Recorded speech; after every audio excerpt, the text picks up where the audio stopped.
Nikhil Kumar, Vinod Kumar Yadav, good evening M K, mister D K Yadav, Surabhi Roy, Nabin Roy, Rajesh Kumar, Pinki Pandey, Javed Alam, Ram Bhajan Singh. Good evening everyone, good evening, welcome to Future Times. अरे बाप रे, मैं अपना specs लगाना भूल गई, मुझे इतनी दूर से तो कमेंट दिख ही नहीं रहे हैं। अब आजकल बड़ी आई साइट वीक हो गई मेरी। चलो, Amit Kumar good evening, Ajit Kumar, doctor Dipankar, okay चलो, गुड इवनिंग। चलिए जल्दी से लाइव आ जाइए जो बच्चे लाइव नहीं आए हैं, फिर आज की क्लास स्टार्ट करते हैं। जितेंद्र कुमार बेटा गुड इवनिंग, और इधर हैं जावेद आलम, ओके ठीक है। मिस्टर डी के यादव, ठीक है मिस्टर डी के यादव, अपना नाम क्यों टाइप कर रहे हैं हम बार बार। चलिए फिर, लास्ट क्लास में हमारा रिप्रोडक्टिव सिस्टम कंप्लीट हो चुका था आपके बैच में। आज हमें रेस्पिरेटरी सिस्टम स्टार्ट करना है, और रेस्पिरेटरी सिस्टम की 4 क्लास अप्रोक्स होंगी। 3 से 4 क्लास लगती है इस चैप्टर में, क्योंकि लास्ट क्लास में जब इसकी चौथी क्लास होगी उसमें थोड़े से फैक्चुअल डेटा मैं आपको करवाती हूँ। कुछ फैक्ट्स होते हैं रेस्पिरेटरी सिस्टम के जो डायरेक्ट एग्जाम में क्वेश्चन आ जाता है, और बाकी तो सारे थ्योरी वाला क्लास है। 3 से 4 क्लास लगेंगी। रेस्पिरेटरी सिस्टम, आप हेडिंग दीजिए रेस्पिरेटरी सिस्टम या ह्यूमन रेस्पिरेटरी सिस्टम। पहले थोड़ा सा मैं आपको रेस्पिरेशन का मीनिंग, अच्छा ये तो पता चल गया होगा कि इस सिस्टम में हम किसके बारे में पढ़ने वाले हैं। तो इस सिस्टम में हम रेस्पिरेशन के बारे में पढ़ने वाले हैं। रेस्पिरेशन क्या होता है, कितने टाइप का होता है, किस ऑर्गेनिज्म का क्या रेस्पिरेटरी ऑर्गन होता है, ह्यूमन बॉडी का मेन रेस्पिरेटरी ऑर्गन कौन सा होता है, उसके बाद ह्यूमन रेस्पिरेटरी सिस्टम कैसे काम करता है, और ह्यूमन रेस्पिरेटरी सिस्टम के कुछ फैक्चुअल नोट्स, कुछ फैक्ट्स। ये 4 क्लास आपकी लगेंगी टोटल पढ़ाने के लिए। 3 क्लास में भी हो सकते हैं, नहीं तो 4 क्लास में तो हो ही जाएगा। ठीक है बेटा, जब बात करती है रेस्पिरेटरी सिस्टम की, सिस्टम का मतलब होता है ग्रुप ऑफ ऑर्गन्स। बहुत सारे ऑर्गन्स का ग्रुप है जिसके अंदर काम एक ही होता है, और कौन सा काम, रेस्पिरेशन का काम होता है। वो सारे ऑर्गन्स का ग्रुप, जब मैं एक कॉमन सिस्टम की बात करती हूं तो सारे के सारे एनिमल्स के ऑर्गन्स का ग्रुप जो किस प्रोसेस में काम आता हो, जो रेस्पिरेशन में काम आते हैं ऑर्गन्स, उन सारे ऑर्गन्स को आप रेस्पिरेटरी ऑर्गन या रेस्पिरेटरी सिस्टम के नाम से जान सकते हो। उन सभी अंगों को हम श्वसनी अंग या श्वसन तंत्र के नाम से जान सकते हैं। और जब आपने आगे लगा दिया ह्यूमन रेस्पिरेटरी सिस्टम, तो ह्यूमन बॉडी में वो सारे ऑर्गन्स जो रेस्पिरेशन में काम आते हैं और उस रेस्पिरेशन की प्रोसेस को करवाते हैं, उन सारे ऑर्गन्स के ग्रुप को रेस्पिरेटरी सिस्टम या रेस्पिरेटरी ऑर्गन्स के नाम से जानते हैं। लेकिन आपको रेस्पिरेटरी सिस्टम पढ़ने से पहले कुछ जनरल इंफॉर्मेशन है जहां से एग्जामिनर क्वेश्चन उठाता है, वो पार्ट हमें करना है। ठीक है, सबके कमेंट आ रहे हैं, लेकिन जिसने ऐप अपडेट कर लिया है तो उसमें प्राइवेसी लग चुकी है। आपका कमेंट टीचर को दिखता है और आपको दिखता है, बाकी किसी को नहीं दिखेगा। ठीक है, अवनीश कुमार आपका कमेंट आ रहा है, संदीप यादव गुड इवनिंग, आप लेट हो चुके हैं, वंदना सिन्हा है ना, कुंदन कुमार, सब लोग आप लेट आए हैं। शिव शंकर, इतना लेट क्यों आए हैं आप लोग। चलो अब स्टार्ट करते हैं क्लास। तो बच्चा, आप कोई कॉमेंट का रिप्लाई मैं नहीं करने वाली हूं, क्योंकि अभी मैं पढ़ाने पर फोकस करने वाली हूं। रेस्पिरेटरी सिस्टम पढ़ने से पहले कुछ जनरल इंफॉर्मेशन दे रही हूं। रेस्पिरेशन क्या होता है, कितने टाइप का होता है, देन आप बताओगे ह्यूमन रेस्पिरेटरी सिस्टम में कौन कौन से ऑर्गन्स काम में आते हैं, देन अपना रेस्पिरेटरी सिस्टम पढ़ेंगे और कुछ उसके फैक्ट्स पढ़ने वाले हैं। सबसे पहले, what is the meaning of respiration. Respiration का मीनिंग क्या होता है। अगर मैं आपसे पूछूं क्या होता है रेस्पिरेशन, तो आप क्या बोलोगे, रेस्पिरेशन क्या होता है। कुछ बच्चों का आंसर आता है कि मैम एयर लेना, CO2 छोड़ना रेस्पिरेशन है। कुछ बच्चे कहते हैं ऑक्सीजन लेना, CO2 छोड़ना। कुछ कहते हैं सांस लेना, सांस छोड़ना रेस्पिरेशन होता है। बेटा, सांस लेना और सांस छोड़ना होता है ब्रीदिंग, उसे हम ब्रीदिंग बोलते हैं, उसे हम सांस लेना बोलते हैं। रेस्पिरेशन का मीनिंग क्या होता है। रेस्पिरेशन का एग्जैक्ट मीनिंग होता है कि एयर का एंटर होना। एयर का मतलब होता है हवा, और एयर का मतलब होता है मिक्सचर ऑफ गैसेस। जितनी भी आपके चारों तरफ के एनवायरनमेंट में सारी गैसेस का जो मिक्सचर बना हुआ है, उसी मिक्सचर को हम एयर कहते हैं, हवा कहते हैं। इस एयर का एंटर होना, कहां से एंटर होना, हमारी नाक से। आप सब जानते हैं, मैंने सांस लिया तो चारों तरफ की एयर है वो मेरी नाक से अंदर गई। नाक से अंदर गई तो नोज का मतलब नाक, और नाक से फिर कहां जाती है, तो कुछ इस हिस्से में जाती है, उस हिस्से को कहा जाता है फेरिंग्स। थोड़ी देर के बाद बताएंगे व्हाट इज फेरिंग्स, अभी सिर्फ लिख लो। ये फेरिंग्स में जाता है, और फेरिंग्स को कहा जाता है ग्रसनी। फेरिंक्स से जाता है बच्चा ट्रैकिया। ट्रैकिया क्या होता है? ट्रैकिया होता है विंड पाइप। विंड पाइप का मतलब है हमारे गले में वो पाइप जो हवा को ट्रांसफर करता है। ट्रैकिया को हम वायु नलिका बोलते हैं। हमारे गले में एक पाइप होता है, जो पाइप ये जो एयर आई है उस एयर को लेके जाता है लंग्स में, फेफड़ों तक लेके जाता है। देन फेफड़ों में होता है blood.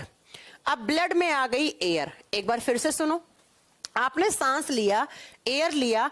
Air is the mixer of gases. बहुत सारी गैसों का मिश्रण ही एयर हवा होता है। वो एयर कहां से एंटर करी है? नाक से। नाक से फेरिंक्स में गई, फेरिंक्स से ट्रैकिया में गया। ट्रैकिया और विंड पाइप बात एक ही है। ट्रैकिया को ही विंड पाइप या विंड पाइप को ही ट्रैकिया कह दिया जाता है, वायु नलिका कह दिया जाता है। ये वायु नलिका उस एयर को, उस हवा को फेफड़ों में, फेफड़ा बोले तो फुफ्फुस, लंग्स तक छोड़ के आती है। लंग्स में भरा हुआ होता है खून। उस खून के अंदर सिर्फ और सिर्फ इस हवा में से ऑक्सीजन है वो सोल्यूबल होता है। उस खून के अंदर कौन सोल्यूबल होता है, कौन घुल जाता है? ऑक्सीजन। और इस ऑक्सीजन को कौन अपने साथ घोलता है? हीमोग्लोबिन। हीमोग्लोबिन अपने साथ ऑक्सीजन को जोड़ लेता है। बाकी जितनी भी आपने हवा में गैसेस ली हैं वो सारी गैसेस इसी रास्ते से होती हुई नाक से, और नाक से क्या हो जाती हैं? आउट हो जाती हैं, बाहर हो जाती हैं।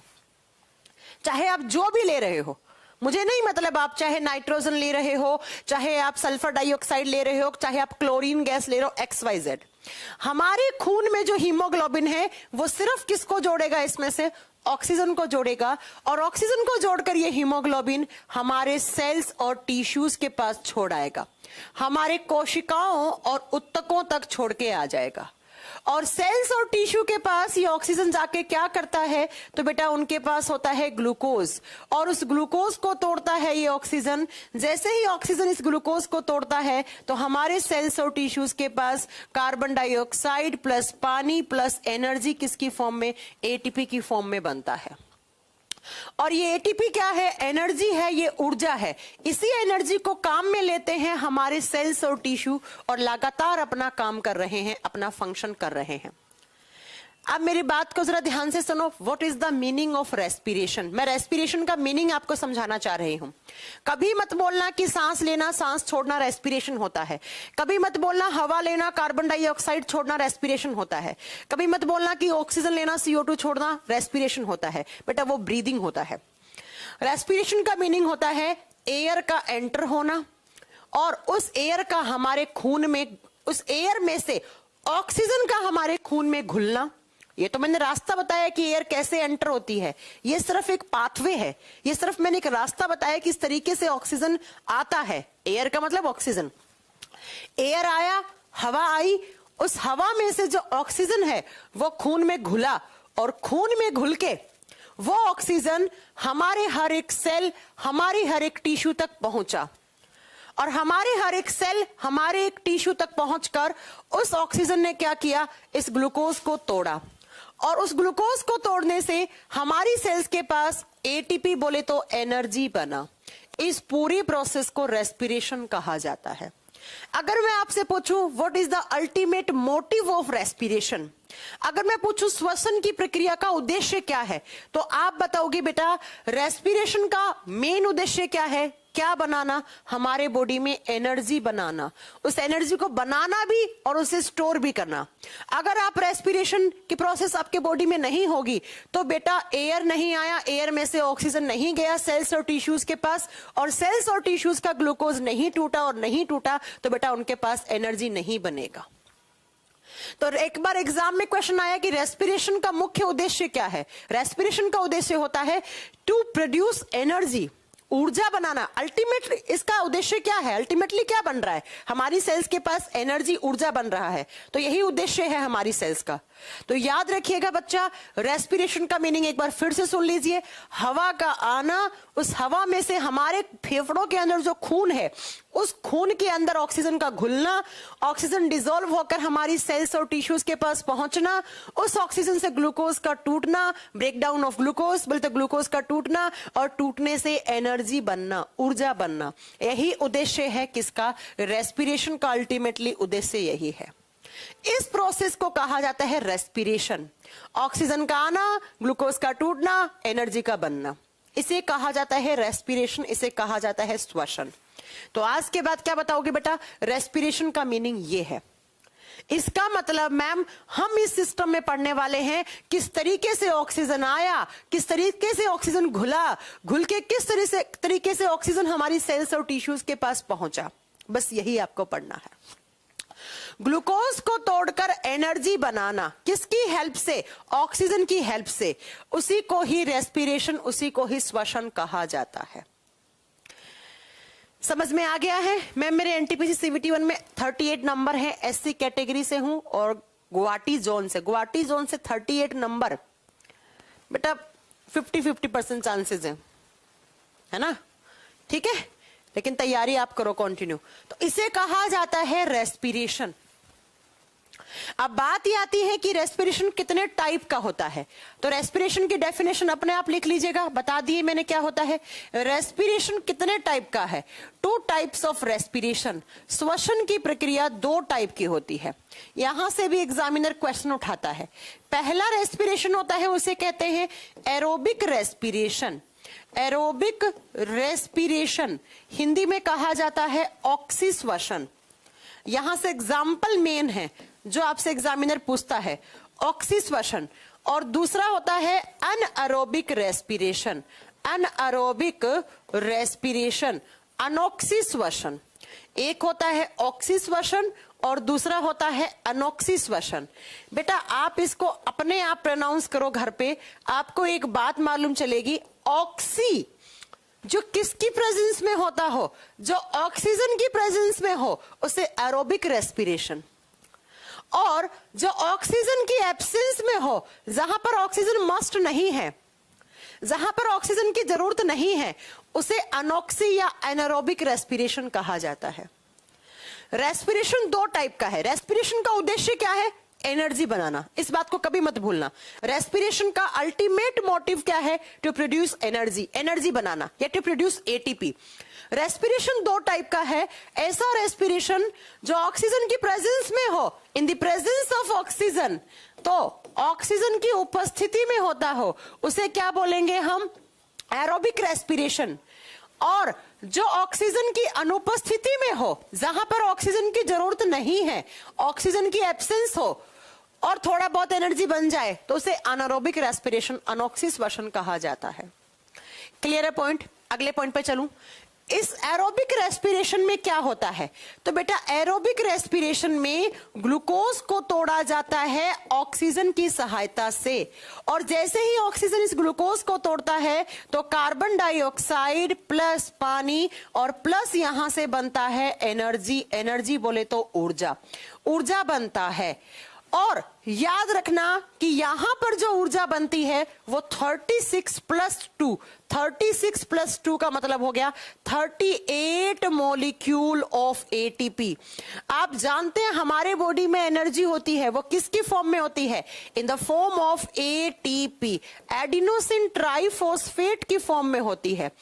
तो जब कहीं पर भी किसी भी जीव जंतु में एरोबिक रेस्पिरेशन होता है तो प्यारे बच्चों वहां पर कितने मॉलिक्यूल बनते हैं एनर्जी के? आप बताना 36+2। ये बात आगे समझ में आएगी कि 36+2 कैसे होता है, अभी भूल जाओ। कितने? एक बोच रहा एटीपी का full form adenosine triphosphate, same नाम हिंदी में है। तो टोटल एटीपी के मॉलिक्यूल, टोटल एनर्जी के मॉलिक्यूल कितने बने हैं यहां पर? 38, बोले तो 38। जब बेटा अनएरोबिक रेस्पिरेशन की बात करते हैं, एक तो ये ऑक्सीजन की एब्सेंस में है, तो यहां पर ऑक्सीजन ग्लूकोज को नहीं तोड़ता है, ग्लूकोज अपने आप टूटता है और थोड़ा बहुत ग्लूकोज टूटता है। तो बेटा इस रेस्पिरेशन का फाइनल प्रोडक्ट क्या है? पहले यहां देखो, यहां फाइनल प्रोडक्ट क्या था? कार्बन डाइऑक्साइड प्लस पानी। जबकि यहां पर क्या बनता है? यहां पर बनता है एक एसिड। और कौन सा एसिड? तो आप बताओगे लैक्टिक एसिड। इसका फाइनल प्रोडक्ट होता है lactic acid. Lactic acid C3H6O3। Formula ना भी याद करो चलेगा। साथ में कुछ कार्बन डाइऑक्साइड और साथ में आप बताओगे यहाँ पर पानी। और जो एनर्जी बनती है, एनर्जी बोले तो एटीपी, जो एटीपी बनती है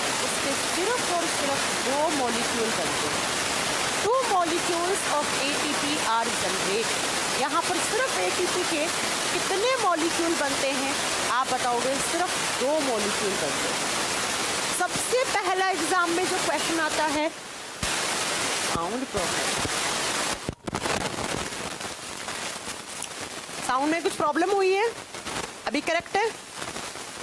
अब तो ठीक होगा? नॉइज आ रहा है। किसका नॉइज आ रहा है? अच्छा, शायद ना ये जैकेट में जब जब पहनती हूँ तो इस जैकेट का जो फैब्रिक है ना वो फ्रीक्वेंसी मैच नहीं कर पाता है। रुकिए, मैं ना जैकेट चेंज करके आती हूँ, क्योंकि ये जैकेट का ना फ्रीक्वेंसी मैच नहीं करता है इस जैकेट का, जहां तक मुझे लगता है, क्योंकि जब जब मैंने ये जैकेट पहना तब तक मुझे इश्यूज हुए हैं साउंड में। अब ठीक है? अभी ठीक है? चलो मैं हाथ में पकड़ लेती हूँ, अगली बार से ये जैकेट पहनना ही बंद कर दूंगी क्लास में। तो सुनिएगा, पहला क्वेश्चन क्या आएगा कि ऑक्सीजन की प्रेजेंस में होने वाला रेस्पिरेशन कौन सा है? तो आप बताओगे वो एरोबिक रेस्पिरेशन है। एरोबिक रेस्पिरेशन का फाइनल प्रोडक्ट क्या होता है? तो आप बताओगे कार्बन डाइऑक्साइड प्लस पानी प्लस एनर्जी। यहां पर जो एनर्जी बनती है वो ज्यादा मात्रा में बनती है। कितने molecule? 38 molecule of ATP are generate, या कभी कभी बुक्स में लिखा हुआ होता है 36 + 2, तो उसे ठीक कर लेना आप। एनारोबिक रेस्पिरेशन में क्या होता है? ऑक्सीजन की एब्सेंस में होता है। और बेटा यहां पर ग्लूकोज थोड़ा बहुत टूटता है, पूरा नहीं टूटता है। तो यहां का फाइनल प्रोडक्ट है lactic acid plus carbon dioxide plus energy, और एनर्जी पे सिर्फ 2 मॉलिक्यूल बनते हैं। अब आप एक चीज देख रहे होंगे तो ध्यान से देखना, जब यहां पर ज्यादा एनर्जी बना है इसका मतलब ज्यादा ग्लूकोज टूटा है। इसका मतलब इस ग्लूकोज का पूर्ण तरीके से दहन हुआ है, इसका कंप्लीट कंबस्टन हुआ है। तो एरोबिक रेस्पिरेशन क्या होता है? जब ग्लूकोज का कंप्लीट कंबस्टन होता है। कंबस्टन का मतलब होता है जलना, दहन। इसे हिंदी में बोलेंगे ये पूर्ण दहन है। किसका दहन है? दहन का मतलब जलना। तो बेटा आप बताओगे कि ये दहन है ग्लूकोज का। इसमें ग्लूकोज कंप्लीटली ब्रेक डाउन हो जाता है, ग्लूकोज पूरा टूट जाता है। लेकिन बेटा यहां पर तो ऑक्सीजन है नहीं, तो ये ग्लूकोज पूरा नहीं टूटता है, कुछ पार्शियली तरीके से टूटता है, जिसको हम बोलते हैं इनकम्प्लीट कंबस्टन ऑफ ग्लूकोज। तो एग्जाम में आपको कंफ्यूज करने के लिए एग्जामिनर क्या डालता है कि किस रेस्पिरेशन को कंप्लीट कंबस्टन कहते हैं और किस रेस्पिरेशन को इनकम्प्लीट कंबस्टन कहते हैं। तो आपके सामने आंसर है। भैया जो ऑक्सीजन के प्रेजेंस में होगा वो पूरे तरीके से टूट चुका होगा, जितना ज्यादा टूटेगा उतनी एनर्जी निकलेगी। और जो भैया ऑक्सीजन की एब्सेंस में होगा तो वो पूरे तरीके से नहीं टूटेगा, इसलिए जब कम टूटा तो कम एनर्जी निकली, तो उसे इनकम्प्लीट कंबस्टन कहा जाता है। किसी को कोई प्रॉब्लम नहीं है? चलो अगला पॉइंट सुनो। बात ये आती है जो एरोबिक रेस्पिरेशन है वो हमारी सेल्स में कहां होता है। इसकी जगह पूछी जाती है कि site of aerobic respiration and site of anaerobic respiration होते दोनों सेल्स के अंदर हैं। सेल के अंदर ही ये होगा, सेल के अंदर ही ये होगा, लेकिन कहां पर? कहां पर? तो जब आपसे एरोबिक रेस्पिरेशन की साइट पूछे, जगह पूछे कि कौन सी जगह पे ये होता है, तो हमारी सेल में ये 2 जगह होता है। पहला जगह है साइटोप्लाज्म। साइटोप्लाज्म को हिंदी में कोशिका द्रव्य कहा जाता है। वो द्रव्य जो सेल्स के अंदर है उसे कोशिका द्रव्य कहा जाता है। दूसरा बच्चा ये होता है माइटोकॉन्ड्रिया में।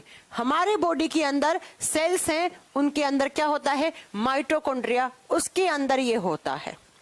जबकि जो एनारोबिक रेस्पिरेशन होता है उसकी जगह क्या है, उसकी साइट क्या है? वो सिर्फ और सिर्फ साइटोप्लाज्म में होता है, वो सिर्फ और सिर्फ कोशिका द्रव्य में होता है, साइटोप्लाज्म में होता है। इस बात को नोट डाउन कर दो और इसको इंपॉर्टेंट कर देना। इस चैप्टर का बहुत बार रिपीटेड क्वेश्चन है, ये एग्जामिनेशन में पूछा हुआ कि the site of aerobic respiration and the site of anaerobic respiration.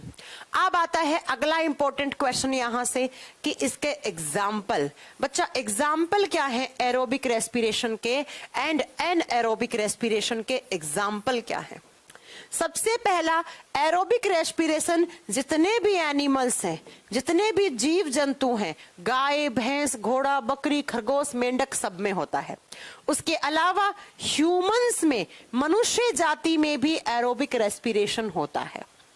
इसके अलावा जितने भी बर्ड्स होते हैं, जितने भी पक्षी हैं, उन सबको बेटा ऑक्सीजन चाहिए। लिख दीजिएगा जितने भी एनिमल्स, अब इस एनिमल्स में स्नेक लिख लेना, लिजर्ड्स, छिपकली लिख लेना, फ्रॉग, मेंढक लिख लेना, सब लिख लेना बेटा, ये सब लिख लेना। जबकि एनारोबिक रेस्पिरेशन कहां होता है? ये होता है बेटा इंसेक्ट्स में। पहला एग्जाम्पल, इंसेक्ट्स का मतलब क्या होता है? कीड़े मकोड़े या कीट लिख दो, साइंस में हिंदी में इसे कीट लिखा हुआ आता है। दूसरा ये कहां होता है? दूसरा ये होता है बेटा माइक्रोब्स में, और ये मोस्ट इंपॉर्टेंट है। माइक्रोब्स का मतलब क्या होता है? सूक्ष्म जीव। सूक्ष्म जीव जैसे आप बताओगे बेटा बैक्टीरिया, और यही एग्जाम में क्वेश्चन आता है कि बैक्टीरिया में या माइक्रोब्स में किस प्रकार का रेस्पिरेशन होता है, तो आप बताओगे एनाएरोबिक रेस्पिरेशन होता है। माइक्रोब्स क्या होते हैं? इतने छोटे जीव जिनको आप आंखों से नहीं देख सकते, उन्हें बोलते हैं हम माइक्रोब्स। और इसके अलावा आप बताओगे कि फर्मेंटेशन, फर्मेंटेशन का मतलब होता है किण्वन। किण्वन, शराब बनाने की प्रोसेस, जहां जहां फर्मेंटेशन होता है वहां वहां अनएरोबिक रेस्पिरेशन होता है। फर्मेंटेशन के एग्जाम्पल सुनो, दूध से दही जमना, ये सब लिख देना। जब दूध से दही जमता है फर्मेंटेशन। जो अंगूर होते हैं, अंगूर से शराब बनना, अंगूर से शराब, अल्कोहल बनना, फर्मेंटेशन। बायोगैस बनाना, गोबर गैस बनाना, फर्मेंटेशन। ये सब एग्जाम्पल होते हैं फर्मेंटेशन के, केमिस्ट्री में पढ़ाए जाते हैं। अभी सिर्फ ये लिख लो कि फर्मेंटेशन, किण्वन जहां जहां होगा वहां वहां अनएरोबिक रेस्पिरेशन होगा। शराब बनना, दूध से दही जमना, बायोगैस, गोबर गैस बनना, ये सब फर्मेंटेशन के एग्जाम्पल होते हैं, और इन सब के अंदर एनाएरोबिक रेस्पिरेशन होता है। और साथ साथ लिख लीजिए डोरमेंसी ऑफ सीड्स। अगला एग्जाम्पल, डोरमेंसी ऑफ सीड। जब एक सीड की अंकुरित अवस्था स्टार्ट होती है, बीज की अंकुरित अवस्था के समय, बीज की अंकुरित अवस्था के समय, डोरमेंसी ऑफ सीड, अंकुरित अवस्था में जब बीज आता है तब वहां पर अनएरोबिक रेस्पिरेशन होता है। And most most most most important, जब आपके बॉडी में फटीग होती है, फटीग का मतलब होता है थकान, आप बहुत ज्यादा थक जाते हो, तो आपकी मसल्स में, हमारी मांसपेशियों में कौन सा रेस्पिरेशन होने लग जाता है? एनाएरोबिक रेस्पिरेशन, और जिसके रिजल्ट में लैक्टिक एसिड बनता है। और जब ये लैक्टिक एसिड हमारी मांसपेशियों में ज्यादा बन जाता है तो आपकी मांसपेशियों में क्रैम्प पड़ जाते हैं। क्रैम्प का मतलब है ऐसे आपको झंझनाहट महसूस होती है और आपकी मांसपेशियों में दर्द होता है, जिसे हम फटीग, मसल्स फटीग कहते हैं।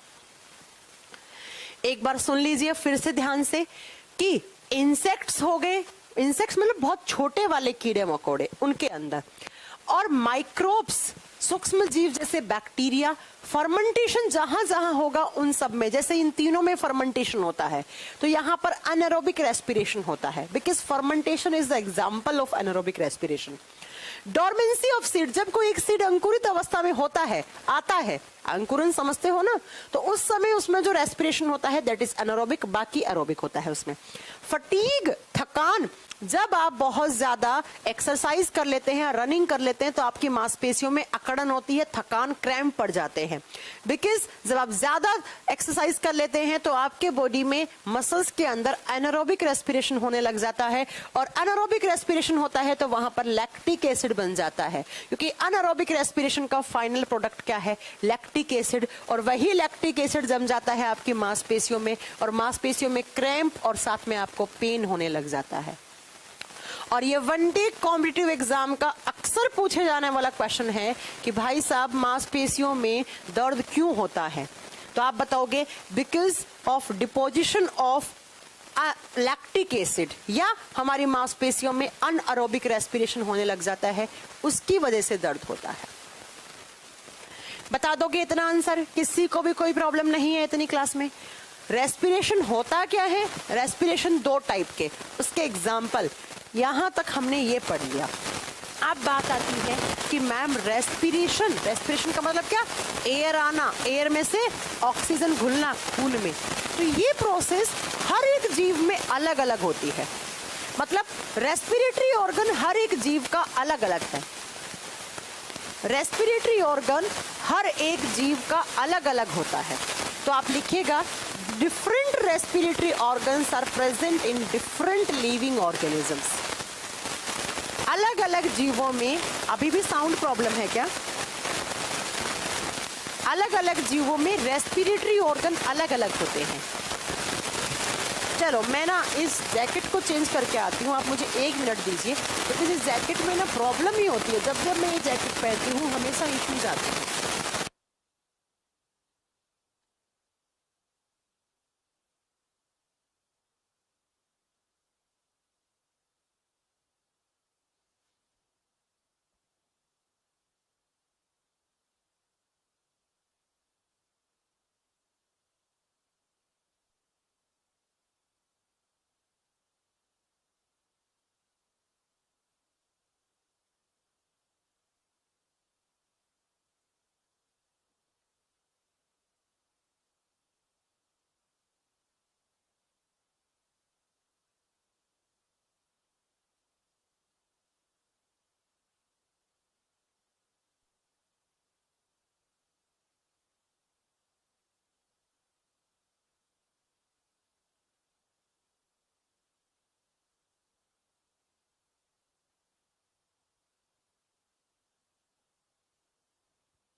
हाँ जी बच्चों, अभी बताना साउंड सही है?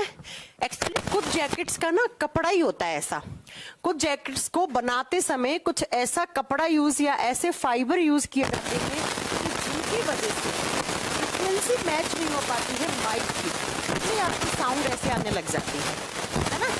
अब ठीक होगी मुझे लगता है। अभी भी साउंड ठीक नहीं है? अब भी है तो फिर कुछ और इश्यू हुआ है फिर माइक में आज। चलो 1 मिनट रुको, हम थोड़ा सा बैटरी चेंज करते हैं इसका। ये टेबल कोने पर है, 4 भुजाओं के मध्य, ये आउटसाइड। अब बताओ बच्चों, अब बताओ जल्दी से, अभी ठीक है? हाँ जी अभी ठीक है, कोई इश्यू नहीं है, अब क्लियर है। ओके चलो, मैंने बैटरी चेंज कर दी, मे बी बैटरी की वजह से हो रहा हो ऐसा। चलो सुनो, तो मैंने कहा रेस्पिरेशन होता क्या है, कितने टाइप का है, एग्जाम्पल पूछ ले तो वो आप बता दीजिएगा। अब बात ये आती है बच्चा कि अलग अलग जो जीव होते हैं उनमें अलग अलग रेस्पिरेटरी ऑर्गन होते हैं। यहां से भी एग्जामिनर क्वेश्चन उठाता है। फॉर एग्जाम्पल आपने सुना होगा कि जो फ्रॉग होता है, फ्रॉग का मतलब मेंढक, मेंढक के अंदर रेस्पिरेटरी ऑर्गन 2 होते हैं, क्योंकि मेंढक क्या होता है? एम्फीबियन होता है। एम्फीबियन का मतलब होता है बेटा उभयचरी, जो ड्यूल लाइफ रखते हो। ड्यूल का मतलब है कि जो पानी और धरती दोनों में रहते हो, पानी और धरती, earth, on earth and in water, दोनों जगह रहते हो। पानी के अंदर जब फ्रॉग रहता है तो वो अपनी स्किन से रेस्पिरेशन करता है, वो अपनी त्वचा से एयर को इनहेल करता है। और जब वो धरती पे रहता है तो उसमें हमारे जैसे ही फेफड़े होते हैं, लंग्स होते हैं 2, 1 पेयर लंग्स होते हैं और वहां से वो रेस्पिरेशन करता है। इसलिए मेंढक पानी और धरती दोनों पे रह सकता है, तो मेंढक की जो लाइफ होती है वो ड्यूल लाइफ होती है, उसे उभयचरी कहा जाता है। तो अगर आपसे पूछ लिया कि मेंढक का रेस्पिरेटरी ऑर्गन क्या है, तो आपको बोथ आंसर सही करके आना है। इसके बाद अगला आता है अर्थवॉर्म। अर्थवॉर्म का मतलब होता है केंचुआ, जिसे किसानों का दोस्त कहा जाता है। क्यों कहा जाता है किसानों का दोस्त? एनिमल किंगडम में पढ़ोगे आप। अर्थवॉर्म प्रॉपर तरीके से स्किन से, त्वचा से आपका ऑक्सीजन इनहेल, ऑक्सीजन बोले तो एयर को इनहेल करता है। तो अगर आपसे पूछ लिया केंचुआ का रेस्पिरेटरी ऑर्गन क्या है, तो आप क्या बताओगे? स्किन है। उसके बाद आपसे पूछा जाता है कॉकरोच का, कॉकरोच जिसे हम क्या बोलते हैं? तिलचट्टा, हिंदी में तिलचट्टा। कॉकरोच के अंदर बेटा लंग्स नहीं होते हैं, वो कहां से रेस्पिरेशन का प्रोसेस करता है? अपनी ट्रैकिया से। ट्रैकिया बोले तो अपनी विंड पाइप से ही, विंड पाइप बोले तो वायु नलिका, जो उसका वायु नलिका है वो क्या होता है? ऐसे पतली पतली नलियों में बटा हुआ होता है, ऐसे ऐसे, और यही डायरेक्टली उसकी स्किन की लेयर के नीचे होती है। तो स्किन से ऐसे आकर इनमें जाकर ऐसे चला जाता है, ठीक है ना? और स्किन नहीं, मेन अगर स्किन से तो 1-2% ऐसे आ जाता है, बाकी इसके नोज वाले एरिया से आता है, लेकिन नोज से आकर ऐसे ट्रैकिया आगे ब्रांचेस में डिवाइडेड रहती है, ये आपको आगे समझ में आएगा ये चीज। तो उसी के थ्रू तो आपसे पूछता है कि ट्रैकिया से या ट्रैक्यूल से कौन सा ऑर्गेनिज्म रेस्पिरेशन करता है? तो आप क्या बताओगे? कॉकरोच करता है, तिलचट्टा करता है। अगला, अगर आपसे पूछ ले अमीबा, अमीबा क्या होता है? तो मैंने आपको पढ़ा रखा है कि अमीबा एक यूनिसेलुलर बैक्टीरिया है, एक कोशिकीय जीव है। अमीबा में सिर्फ एक ही सेल है, इसलिए वही सेल उसका बॉडी है। मैंने ऐसे बना दिया, ये इसका सेल भी है और इसका शरीर भी है। तो इसी शरीर से, इसी जनरल बॉडी सरफेस से वो रेस्पिरेशन करता है। जनरल बॉडी सरफेस जो सामान्य उसके शरीर की सतह है, उसी से ही वो रेस्पिरेशन कर लेता है। इसमें यहीं से रेस्पिरेशन, यहीं से एक्सक्रीशन, यहीं पे डाइजेशन, सारा प्रोसेस किसके थ्रू करता है बेचारा? इसी के थ्रू करता है। तो अगर आपसे पूछ लिया कि अमीबा कहां से सांस लेता है, कहां से रेस्पिरेशन करता है, तो वो अपने जनरल बॉडी सरफेस से ही करता है, ठीक है? चलो अगली बात हम बांधते हैं क्या। नेक्स्ट अगर आपसे पूछ ले कि जितने भी एनिमल्स होते हैं, एनिमल्स पूछ लिया आपसे, आपसे बर्ड्स पूछ लिया, बर्ड्स का मतलब पक्षी, और आपसे पूछ लिया बेटा ह्यूमंस, इन सब का मेन रेस्पिरेटरी ऑर्गन क्या है? तो बेटा इन सब में होते हैं फेफड़े, लंग्स। कितने? 1 पेयर, एक पेयर, एक जोड़ी क्या होते हैं? फेफड़े होते हैं, और इन्हीं फेफड़ों के थ्रू वो रेस्पिरेशन करते हैं। तो पक्षियों में भी फेफड़े होते हैं, ह्यूमंस में भी, गाय, भैंस, घोड़ा, बकरी, कुत्ता, इन सब के अंदर फेफड़े होते हैं। तो इनका मेन रेस्पिरेटरी ऑर्गन क्या होता है? इनके लंग्स, इनके फेफड़े, एक जोड़ी फेफड़े, ठीक है? अगर मैं अगली बात करूं किसकी, नेक्स्ट अगर आपसे पूछ ले कि जो फिशेस होती हैं, फिशेस का मतलब होता है मछली, तो मछली जो है वो रेस्पिरेशन कहां से करती है? तो मछली करती है बच्चा गिल्स से। गिल्स का मतलब होता है गलफड़े।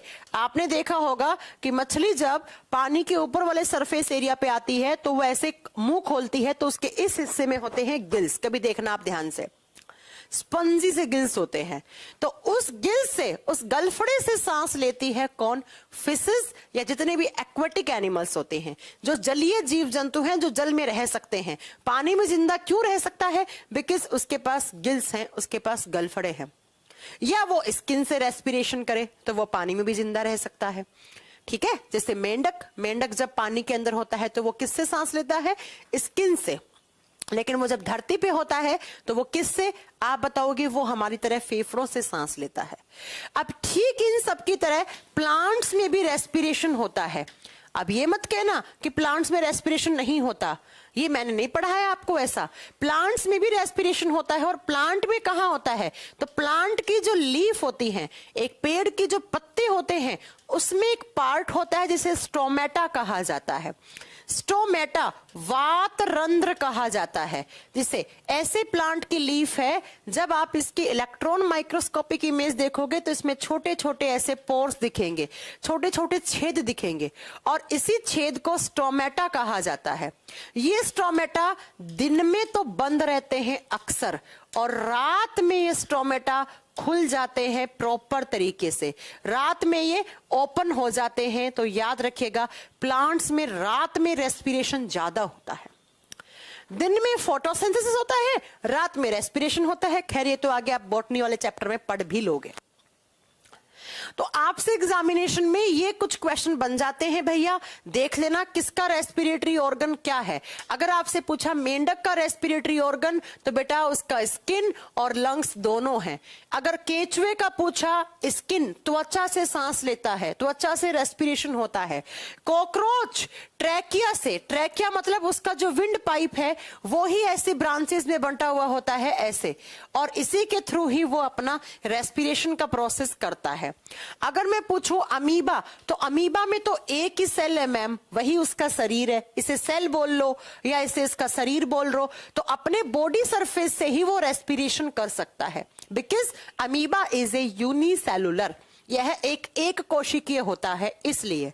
अगर पूछे कुत्ता, बकरी, गाय, भैंस, घोड़ा, बकरी, इन सब के अंदर, और बर्ड्स जैसे कबूतर हो गया, जैसे मोर हो गया, है ना, जैसे चिड़िया हो गई, इन सब के अंदर या ह्यूमंस के अंदर एक पेयर लंग्स होते हैं, एक जोड़ी फेफड़े होते हैं, और फेफड़ों से वो रेस्पिरेशन करते हैं। अगर पूछे मछलियां, तो मछलियों में गिल्स होते हैं, गलफड़े होते हैं। कभी किसी मछली को देखना आप, अगर देखो तब उसके इस वाले पार्ट में गिल्स होते हैं, ठीक है। अगर मैं बात करूं प्लांट्स में भी रेस्पिरेशन होता है, और प्लांट का मेन रेस्पिरेटरी ऑर्गन उसका लीफ है, उस पेड़ का पत्ता है, क्योंकि उस लीफ में स्टोमेटा होते हैं, वातरंध्र होते हैं, छोटे छोटे पोर्स होते हैं जो दिन में बंद हो जाते हैं और रात में प्रॉपर तरीके से ओपन हो जाते हैं। यही रीजन होता है कि रात को पेड़ पौधों के नीचे नहीं सोना चाहिए, बिकॉज रात को पेड़ पौधे रेस्पिरेशन करते हैं। रेस्पिरेशन का मतलब वो ऑक्सीजन लेते हैं। तो अगर आप पेड़ के नीचे सो रहे हो और आप भी ऑक्सीजन ले रहे हो, प्लांट भी ऑक्सीजन ले रहा है, तो हो सकता है उस जगह ऑक्सीजन की थोड़ी सी कमी हो जाए, इसलिए बेटा, ठीक है। तो ये बात, इतने सारे रेस्पिरेटरी ऑर्गन, रेस्पिरेशन होता क्या है, कितने टाइप का है, किसका रेस्पिरेटरी ऑर्गन क्या होता है, ये हमने अभी तक की क्लास में पढ़ लिया। अब बात आती है कि हमारा चैप्टर का नाम क्या है, तो हम पढ़ रहे हैं बच्चा ह्यूमन रेस्पिरेटरी ऑर्गन। हमारे चैप्टर का नाम है human respiratory organ.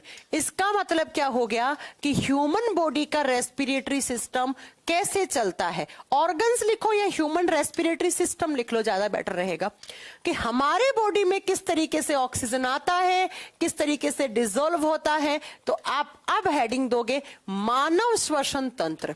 Human respiratory system किस तरीके से काम करता है, हमें किसी और का नहीं पढ़ना है। हाँ, प्लांट्स का पढ़ना है, लेकिन वो बॉटनी में पढ़ना है, अभी नहीं पढ़ना है।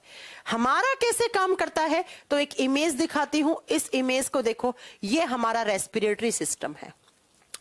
हो सकता है कुछ नए नए शब्द आज सुनने को मिले आपको, लेकिन कोई बात नहीं, ये ऐसा चैप्टर है जहां से स्ट्रक्चर और इन्हीं नामों से क्वेश्चन बनते हैं। ये हमारा रेस्पिरेटरी सिस्टम है, जिसमें नेजल, नोस्ट्रिल्स, उसके बाद नेजल पोर्स, सीलिया, ऐसे सारे टर्म्स आप सुनोगे, ठीक है। लैरिंक्स, एडम्स एप्पल, उसके बाद pharynx, trachea, bronchi, bronchioles, alveoli, diaphragm, ये कुछ आप नाम सुनोगे। ये कुछ इस तरीके से हमारे रेस्पिरेटरी सिस्टम का डायग्राम बनता है, ऐसे इस तरीके से, जो हम बनाएंगे आगे चल के। ये दिख रहे हैं, ये आपके फेफड़े हैं बेटा, ये गुलाबी कलर के फेफड़े हैं। लेकिन अगर आप सिगरेट पीते हैं, आप तंबाकू खाते हैं, तो ये भूरे या काले पड़ चुके हैं। लेकिन नेचुरल कलर लंग्स का पिंक होता है, गुलाबी कलर के होते हैं। चलिए फिर स्टार्ट करते हैं हमारा रेस्पिरेटरी सिस्टम। मैंने कहा रेस्पिरेशन का मीनिंग क्या है, तो आई एम एयर का आना। अब एयर कहां से आई, सबसे पहले नाक से। तो बताइए सबसे पहला ऑर्गन हमारा क्या होगा, नोज। आप नोज बोलिए या हम इसे नाक हिंदी में लिख देते हैं, ठीक है। नोज, नोज से ही रेस्पिरेटरी सिस्टम स्टार्ट होता है। अगर आपसे पूछ ले कि respiratory system is started by which organ, is started by which organ, तो क्या लिखोगे, नोज। श्वसन तंत्र की शुरुआत नाक से ही हो जाती है। हमारा जो श्वसन तंत्र है उसकी शुरुआत नाक द्वारा हो जाती है।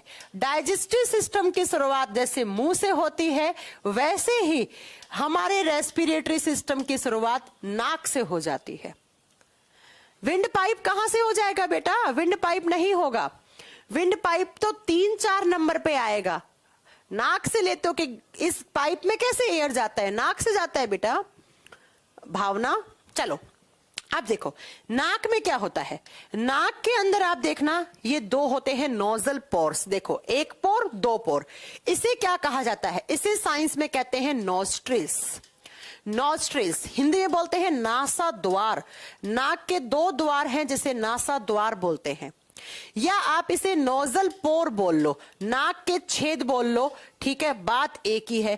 कितने होते हैं, दो, और सबसे पहले जो एयर आ रही है वो इन्हीं नोस्ट्रिल से आ रही है, एक दो लेफ्ट राइट, इन्हें नोस्ट्रिल्स कहते हैं। तो कभी कभी एग्जाम में क्वेश्चन आता है कि respiratory system is divided by, तो आप क्या बताओगे बेटा, sorry respiratory system is started by, हो सकता है वहां नोज ना हो, ऑप्शन में नोस्ट्रिल्स हो, कोई बात नहीं नोस्ट्रिल्स हो जाएगा। तो सबसे पहले एयर कहां से ली आपने, नोस्ट्रिल से। अब जैसे ही नोस्ट्रिल से लेते हो तो ये वाली जगह, ये वाली जगह, ये वाली, इसे कहा जाता है बेटा, आप बताओगे, फिर साउंड प्रॉब्लम हो गया है, क्या हो गया है आज मेरे माइक को, मेरा माइक ही खराब हो गया है, पता है इतना महंगा माइक है।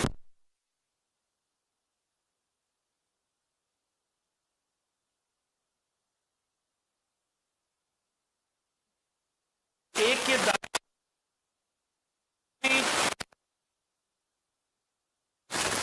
अभी ठीक आ रही है, पता नहीं आज क्या हो गया, मुझे लगता है इसका केबल वेबल, पता है इसका केबल ही 5-6 हजार रुपए का आता है, महंगा माइक लगा रखा है फिर भी, अभी भी क्लियर नहीं है। अब क्या हुआ है फिर, अब तो क्लियर होनी चाहिए थी बेटा, अभी भी इश्यू आ रहा है।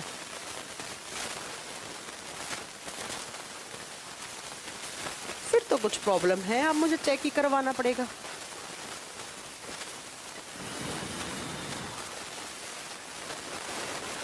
चलो फिर मैं चेक करवाती हूँ, आज की क्लास फिर यहीं रखती हूँ,